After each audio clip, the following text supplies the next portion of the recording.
Why dip it up when you can dive right in? Why let things simmer when you can cook up a storm? Why live life in half measures when you can live it to the brim?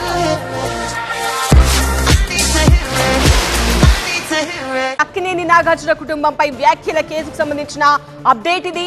మంత్రి కొండా సురేఖపై case నమోదుకు Nampally court ఆదేశించింది. నాగార్జున పిటిషన్ను పరిగణలోకి తీసుకుంది court.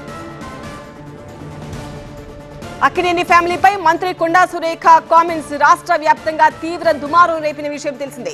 Political dais పై ఆమె చేసిన comments Tollywood లో కూడా పెను ప్రకంపనలు సృష్టించాయి. మంత్రి కొండా సురేఖపై నాగార్జున వేసిన పరువు నష్టం దావా కేసుపై విచారణ చేపట్టింది నాంపల్లి కోర్టు. మరింత సమాచారాన్ని టీవీ9 బ్యూరో చీఫ్ విజయ్ అందిస్తారు. విజయ్, నాగార్జున క్రిమినల్ చర్యలు తీసుకోవాలి కొండా సురేఖపై నాని పిటిషన్ వేశారు. సో ఇప్పుడు కోర్టు కూడా కేసు నమోదుకు ఆదేశించింది. మరి ఎలాంటి కేసు నమోదు కాబోతోంది?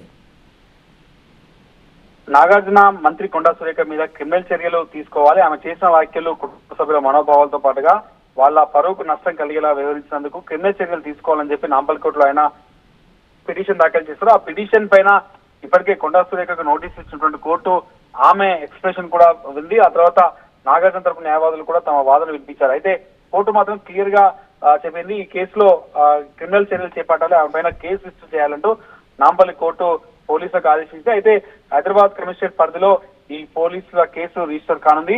ఈ కేసులో ఆమె చేసిన వ్యాఖ్యలు అప్పట్లో రాజకీయంగా పెద్ద ఎత్తున దుమారం లేగాయి. అప్పటికే ఈ విషయం పైన ఆమె కొంత ఎక్స్ప్లెనేషన్ ఇచ్చుకునే ప్రయత్నం చేసినప్పటికీ కూడా కోర్టుకు నాగార్జున వెళ్ళడం, నాగార్జున కోర్టుకు వచ్చి మరి స్టేట్మెంట్ ఇవ్వడం, నాగార్జున స్టేట్మెంట్ కూడా కోర్టు రికార్డ్ చేసింది. ఆ తర్వాత కొండా సురేఖ కూడా కోర్టు నోటీసులు జారీ చేసింది. ఇప్పుడు తాజాగా ఈ కేసులో క్రిమినల్ చర్యలకు సంబంధించి ఆయన పిటిషన్ లో వేసింది కూడా ఆమె పైన క్రిమినల్ చర్యలు పెట్టాలి, కేసులు పెట్టాలని చెప్పి ఆయన కోరారు. కాబట్టి ప్రస్తుతానికి అయితే కోర్టు క్రిమినల్ చర్యలు కేసుకు సంబంధించి ఆదేశాలు ఇచ్చింది.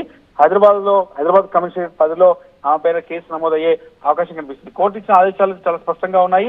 ఇప్పటికే నాగార్జున ఇచ్చినటువంటి స్టేట్మెంట్ కావచ్చు, అప్పట్లో ఆమె చేసిన వ్యాఖ్యలకు సంబంధించి అనేక రకాలుగా చాలా మంది ఖండించిన నేపథ్యంలో కోర్టు కూడా ఆమె చేసిన వ్యాఖ్యల పైన పూర్తి స్థాయిలో ఇన్వెస్టిగేషన్ జరగాలంటూ క్రిమినల్ చర్యల పరంగా కేసు రిజిస్టర్ చేయాలంటూ కోర్టు ఆదేశించింది. కాబట్టి హైదరాబాద్ కమిషనరేట్ పరిధిలో ఈ కేసు నమోదయ్యే అవకాశం అయితే కనిపిస్తుంది.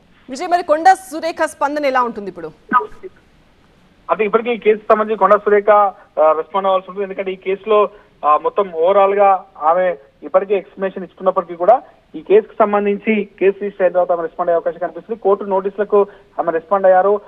అప్పుడే నాగార్జున కుటుంబం పైన ఆమె చేసిన వ్యాఖ్యల తర్వాత కూడా ఆమె బయటకు వచ్చి బహిరంగంగా క్షమాపణ కూడా చెప్పారు. ఎందుకంటే తన ఆవేశంలో ఈ మాటలు మాట్లాడినట్టుగా కూడా కొండా సురేఖ చెప్పారు. కానీ కోర్టుకు నాగార్జున ఎప్పుడైతే క్రిమినల్ చర్యలు తీసుకోవాలంటూ కొండా సురేఖమైన పిటిషన్ దాఖలు చేశారో ఆ తర్వాత ఈ కేసుకు సంబంధించి ఆయన స్టేట్మెంట్ రికార్డ్ చేయడం, ఆమె చేసిన వ్యాఖ్యలకు సంబంధించినటువంటి సీరియల్ కావచ్చు, ఇవన్నీ కూడా ఇప్పటికీ కోర్టుకి సబ్మిట్ చేశారు. కాబట్టి కోర్టు ఆదేశాల మేరకు పోలీసులు కేసు రిజిస్టర్ చేసే అవకాశం కనిపిస్తుంది. రైట్ విజయ్.